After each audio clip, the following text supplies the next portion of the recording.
I'm going to talk to you this morning about the past, present, and future of violence, starting, logically enough, with violence in the past. The most striking fact about violence in the past is that there was a lot more of it. Take, for example, homicide. In many parts of Europe, data on homicide go back 800 years. And here I've plotted them from the year 1200 to 2000 on a logarithmic scale from 1/10 of a homicide per year to 1 to 10 to 100. And as you can see, in every European region for which we have data, there's been a massive decline in the rate of homicide, such that a contemporary European has about 1/50th the chance of being murdered compared to his medieval ancestors. The way that they controlled homicide in past centuries was also quite brutal, including such sadistic forms of corporal and capital punishment as breaking on the wheel, burning at the stake, clawing with iron hooks, sawing in half from the crotch down, and impalement.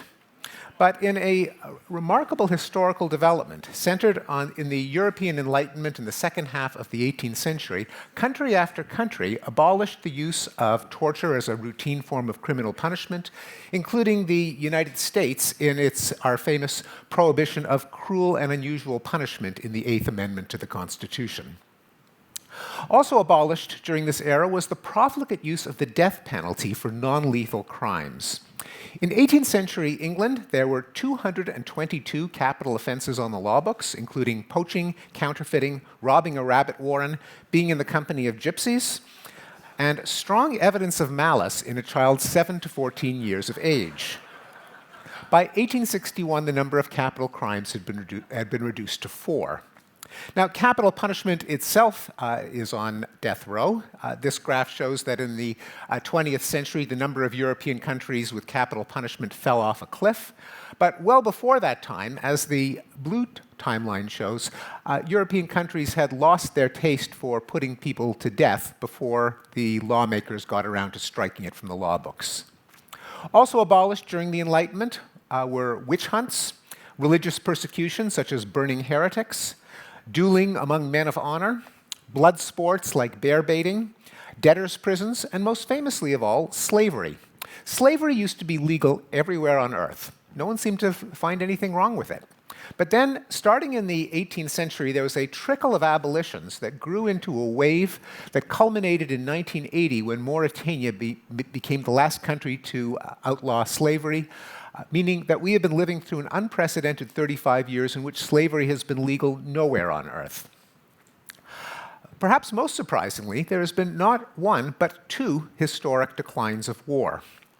This is a graph that shows the rate of death in warfare in the 20th century and stretching into the first decade of the 21st.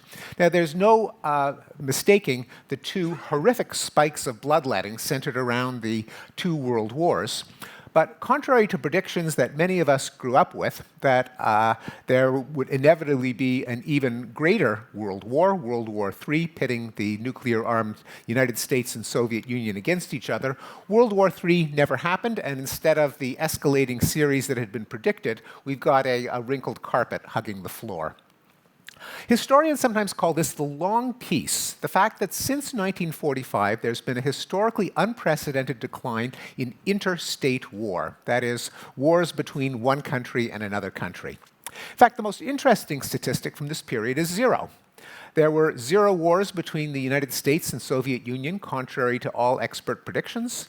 No nuclear weapon has been used since Nagasaki, again, contrary to the prediction of every expert political scientist. There have been no wars between any 2 great powers, that is, countries that could project military force overseas, and no wars between developed countries. The world's 45 richest countries have not fought a war since 1945, reversing a long-time historical process.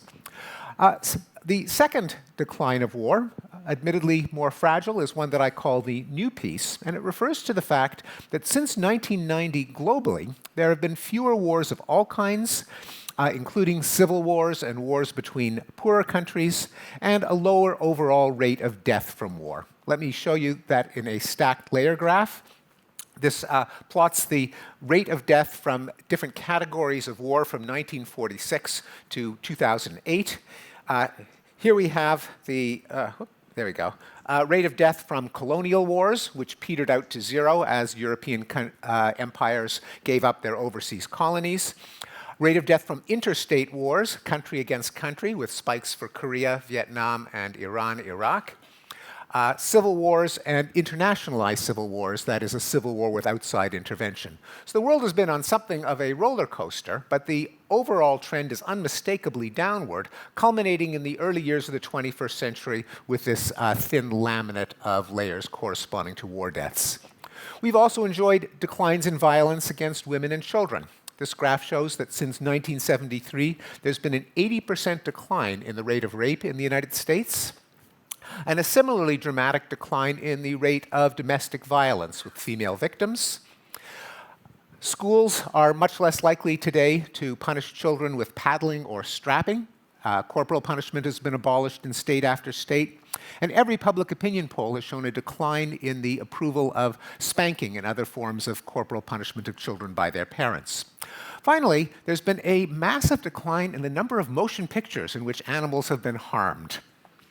Well, all this raises the question, why has violence declined? And the argument that I presented in The Better Angels of Our Nature is that human nature includes several motives that incline us toward violence: exploitation, dominance, revenge, and ideologies that justify violence.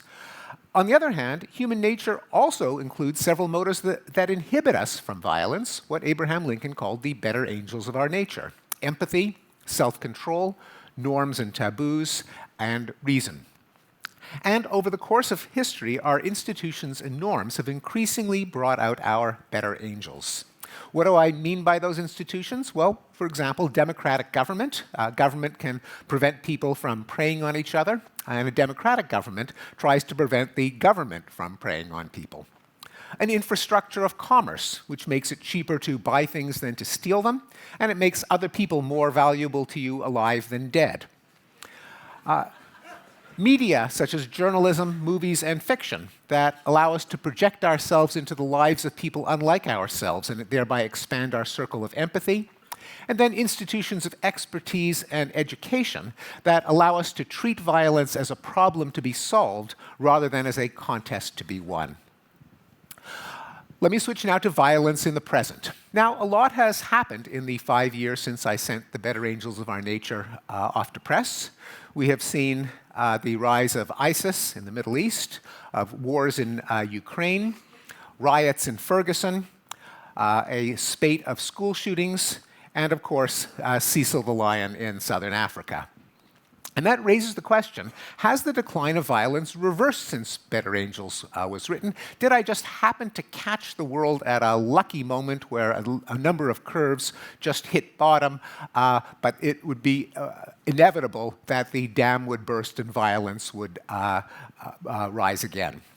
Well, here's a way not to answer that question, and that is to read the news.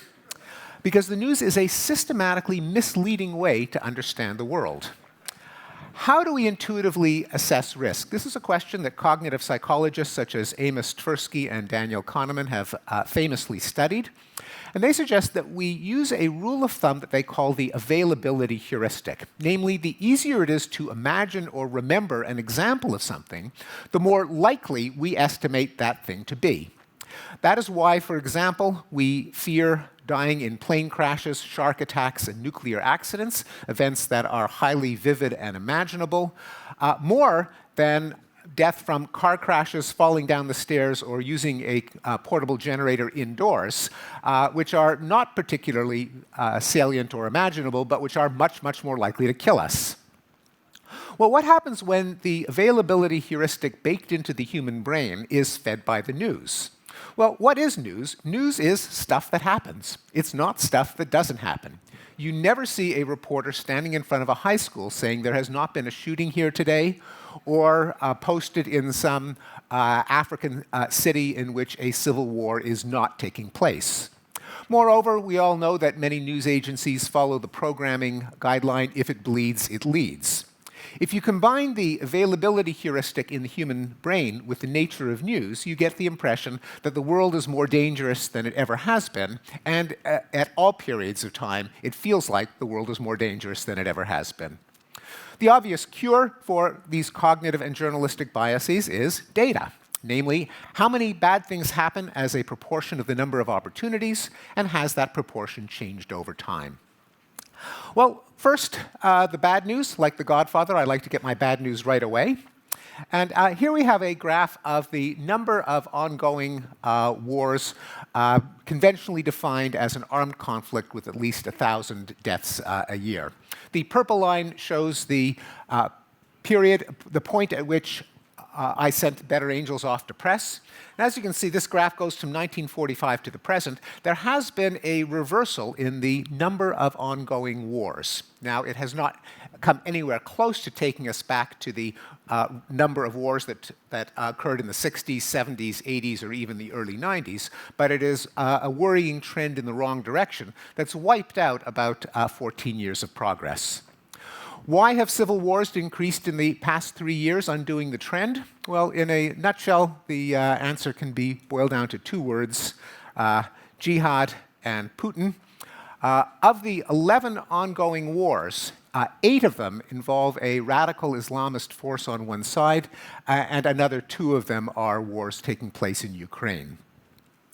As a result of the uptick in the number of civil wars, there has been a slight uptick in the global rate of death from war.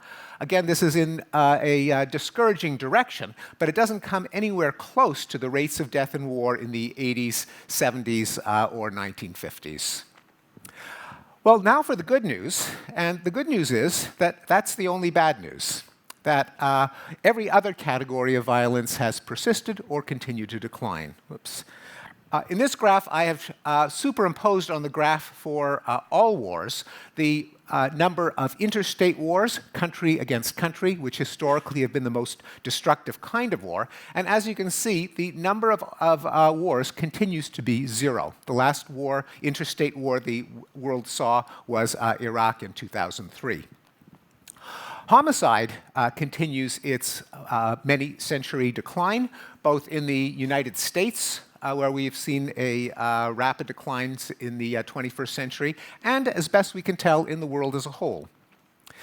The death penalty is rapidly fading from its last major bastion in the Western world, that is the United States. 4 states have abolished the death penalty just in the last 5 years, and the rate of execution in the United States is falling off a cliff.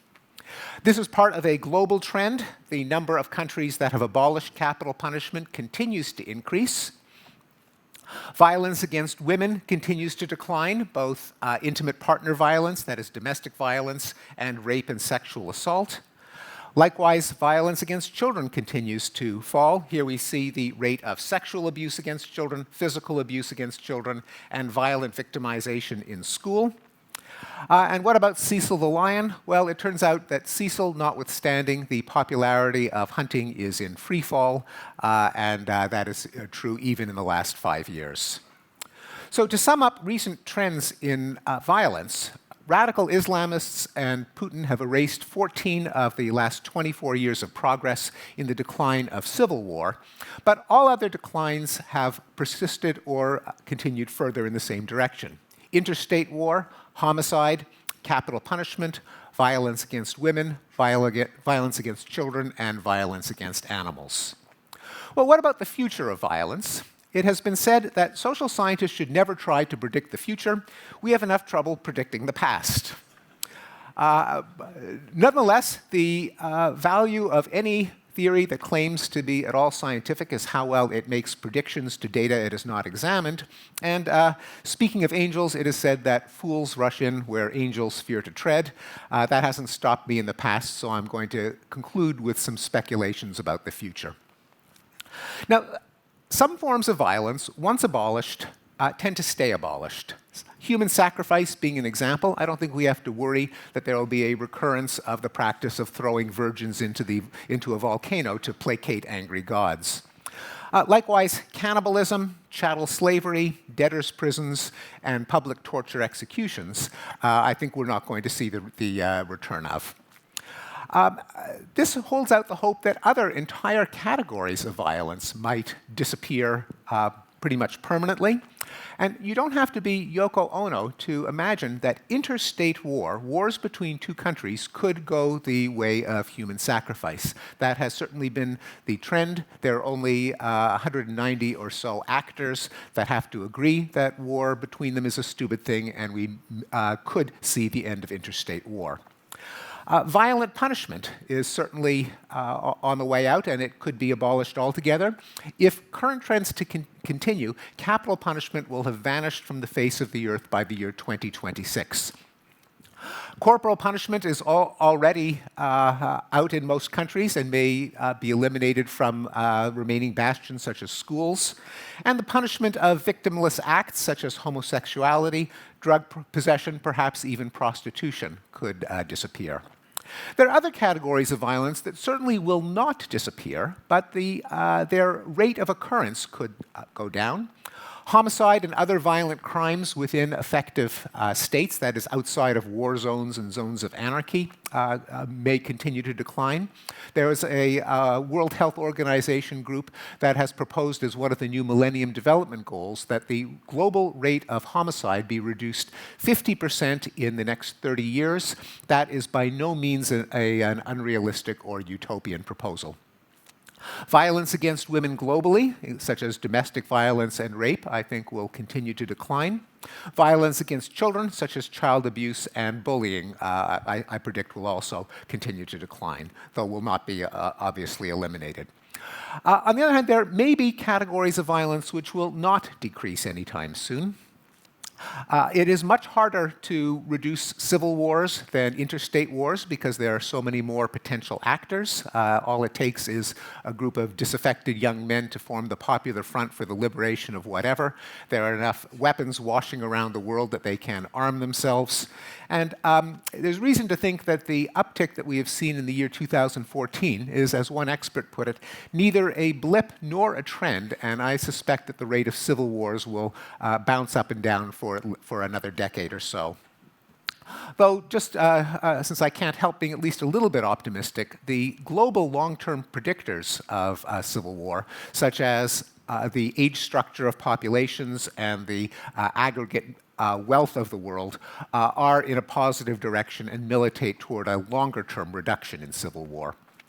Human rights in the Islamic world, I don't think, are going to improve anytime soon. Again, I'm going to add one little scintilla of optimism, that if you look over the long term at trends such as slavery, the Arab and Islamic world pulled up the rear in the global trend to abolish slavery. Saudi Arabia and Yemen only got around to abolishing it in 1962, and as I mentioned, Mauritania abolished it in 1980. But abolish it, they did. It took a while, but it happened, and it is not utopian to imagine that over a span of decades, even that will improve. And cheap, low-death, high-publicity violence. In a world of 7 billion people, with a guarantee that you could draw attention to yourself or your cause by killing a few innocent people, we are not going to see the end of terrorism or rampage shootings anytime soon. The biggest question of all is, why has violence declined on so many scales of time and magnitude? Is there some common dynamic that has caused all the violence reductions in the past, and more to the point, might be hoped to cause more violence reductions in the future? I think there might be, namely that violence is what game theorists call a social dilemma. It's always tempting to an aggressor to exploit a victim, but of course it's ruinous to the victim. Since in the long run, aggressors become victims and vice versa, all parties would really be better off if everyone could agree to abjure violence. The dilemma is, how do you get the other guy to refrain from violence at the same time as you do so that you won't be the sitting duck, the punching bag? One can well imagine that over the course of history, human experience and human ingenuity have gradually chipped away at this problem, just like we've dealt with other scourges of the human condition, like pestilence and hunger. And what all the violence reduction measures have in common is that they increase the material, emotional, or cognitive incentives of all parties to avoid violence simultaneously. In that regard, violence reduction may be like other kinds of technological progress, not linear, not inexorable, but highly likely over the long run. Thank you very much.